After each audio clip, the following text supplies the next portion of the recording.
Hello, my name is David. This is a house that I recently inherited.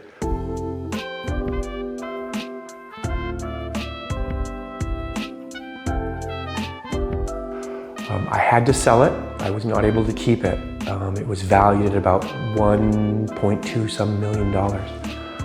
I chose the Trigos team based on the experience that my next door neighbor had.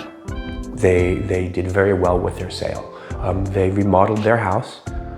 That's what I wanted for this one. I needed $1.5 million out of the house to achieve some goals that we have as an estate. The house turned out excellent. I have people in here all the time looking at it.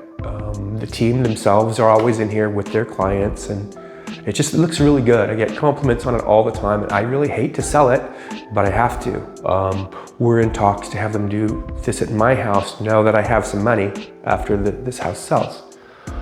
So that's my experience. This house, I don't know if I mentioned it, but this house is now selling for $1.65 million, which was $150,000 more than I told them I needed.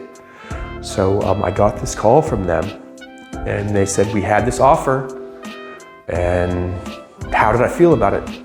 Would I take it? And I told them, well, my goal was $1.5 million. It's $150,000 more than I told you I needed. And they thought that it was the right price, and I'm happy with that. So that's where I am right now.